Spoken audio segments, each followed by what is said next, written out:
Most people believe poverty lives in a bank account, a number, a balance, something you can measure on a screen at the end of the month, something that happens to you when the job disappears, when the rent climbs, when the price of everything quietly rises, while your paycheck stands perfectly still. But that's the lie, that's the part nobody tells you.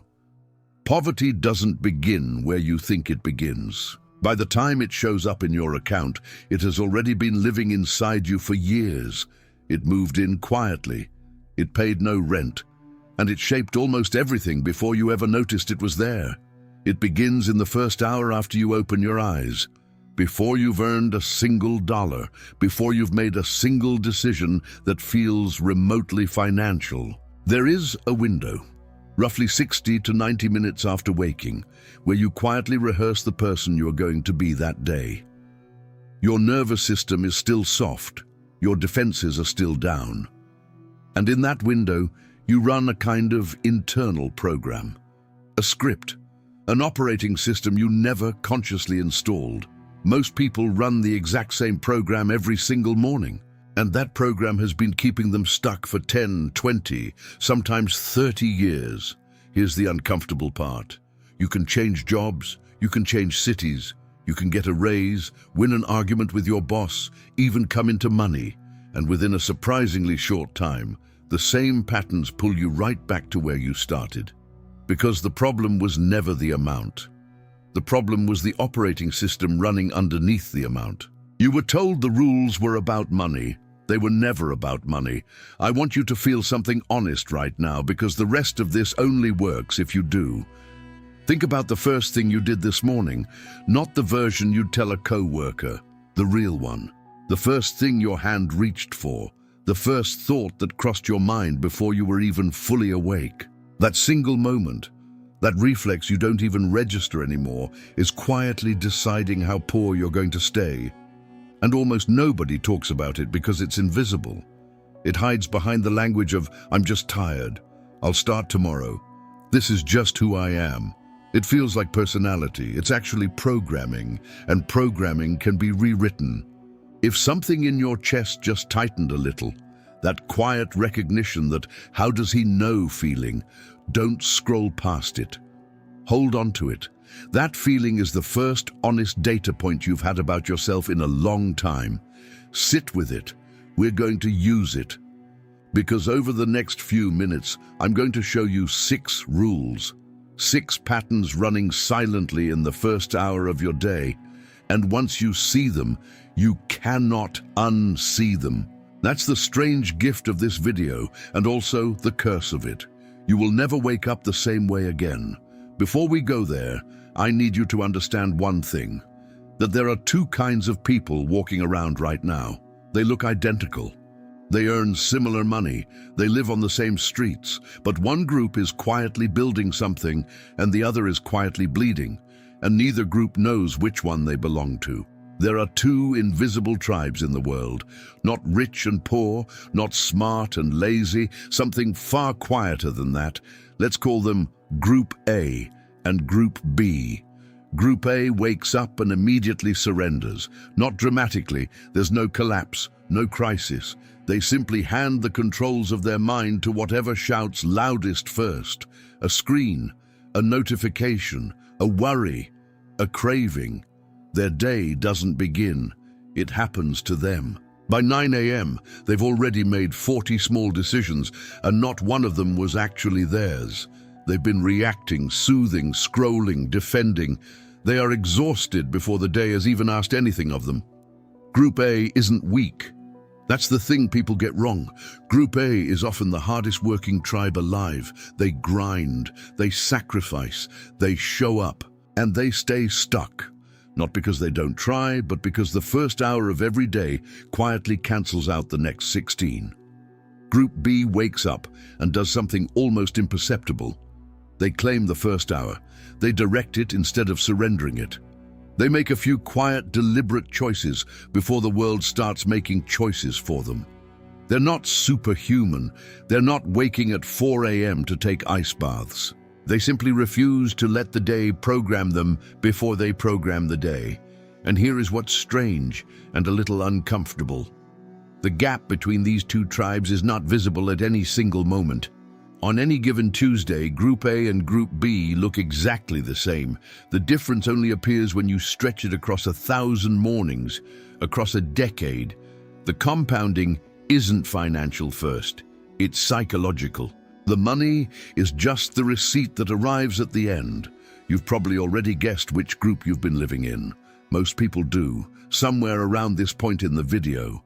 And if a quiet voice in your head just whispered, "That's me, that's been me for years," I want you to do one thing.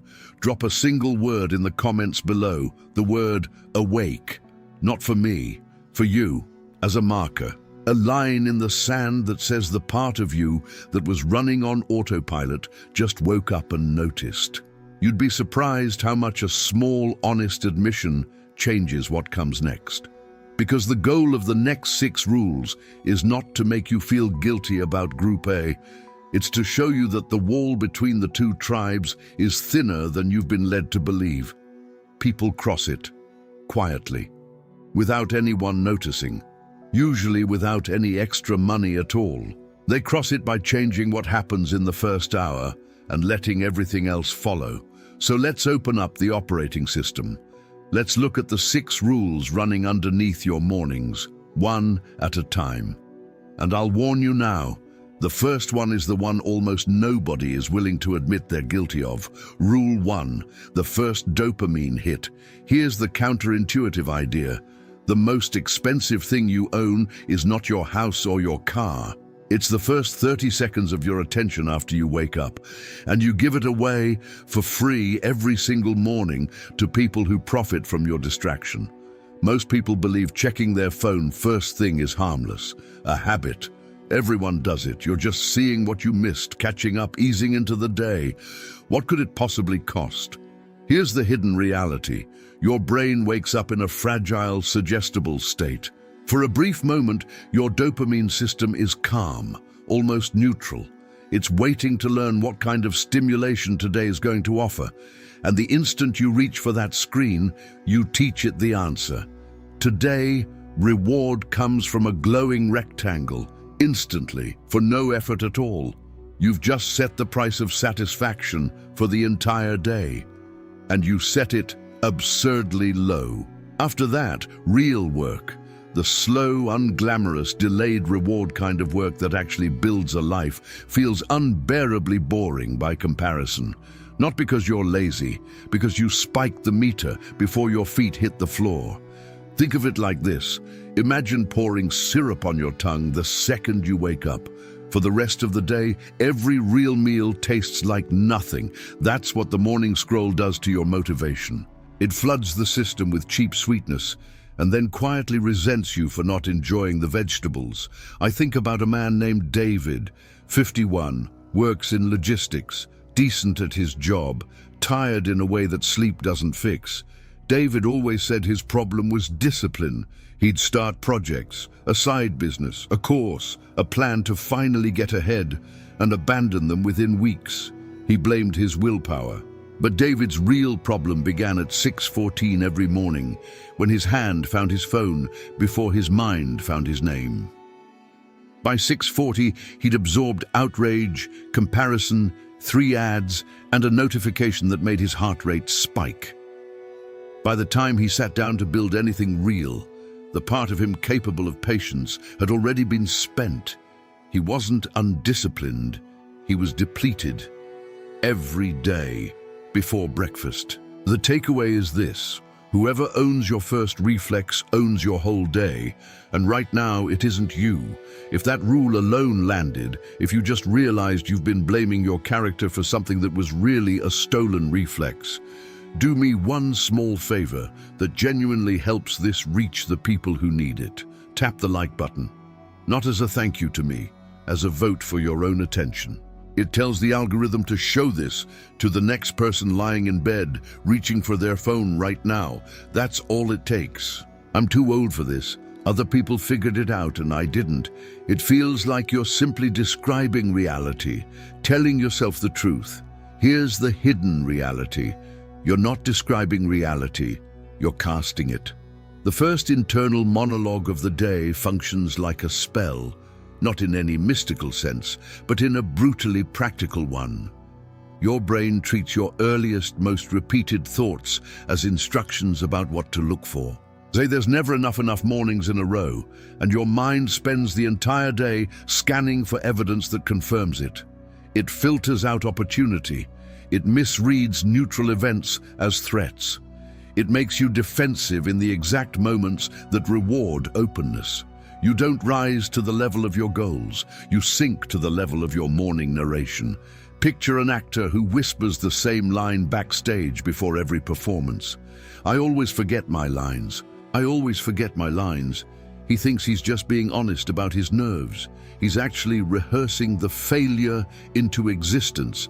The scarcity script is that whisper, repeated 10,000 times in the dark before the curtain even rises. There's a woman named Carol, 58. She raised 2 kids, mostly alone, worked harder than almost anyone I can describe, and carried a quiet shame that she'd wasted her good years. Every morning, before her feet touched the floor, Carol ran the same sentence: "It's too late for me." She believed she was being realistic, but that sentence wasn't a fact. It was a command, and her mind obeyed it all day, talking her out of the small chances that an open mind would have taken. The tragedy was never her age. It was the script she ran about her age, on loop, in the most suggestible hour of her day. The takeaway: you don't speak your morning thoughts. Your morning thoughts speak you into the rest of your life. It feels like a serious adult meeting the demands of a serious world. The hidden reality is darker and quieter. When you begin your day in pure reaction, responding to whatever lands in front of you first, you surrender authorship of your life to whoever happens to be shouting. A reactive mind is, by definition, a mind being directed by someone else. And here's the part that should stop you cold. The people who stay financially stuck are almost never the people who don't work hard. They're the people who work hard on other people's priorities all day, every day, while their own quietly rot. Reaction feels like motion, but motion in someone else's direction is just a more exhausting way to stand still. Think of 2 boats on the same ocean.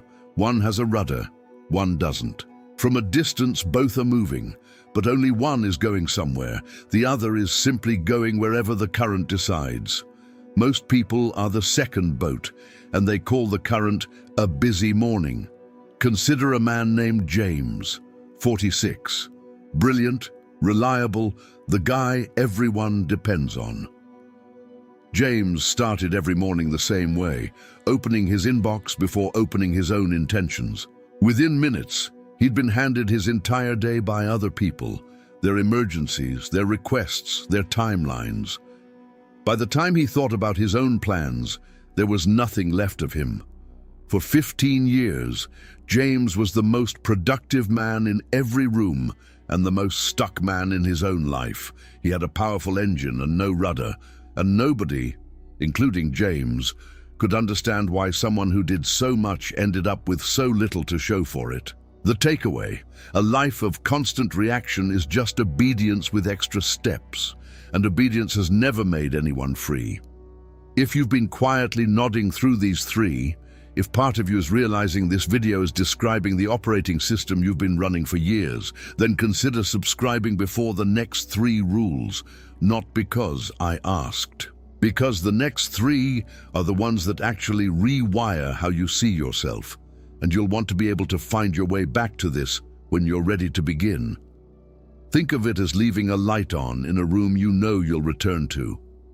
Rule 4. The comfort transaction. The counterintuitive idea. Comfort is not the reward for a hard life. For most people, comfort is the exact thing keeping the life hard. Most people believe they deserve to be comfortable in the morning. And they're not wrong to want it. They're tired, the world is heavy, and the snooze button, the warm bed, the second hour of scrolling feels like the one small mercy they're allowed. It feels like self-care. It feels earned. Here's the hidden reality. Every morning you make a transaction you don't see on any statement. You trade a small piece of your future for a small piece of present comfort. One snooze, one avoided hard task, one "I'll deal with it later." None of them matter on their own. That's the trap. Each one is too small to feel like a decision. But you're not making one comfort transaction.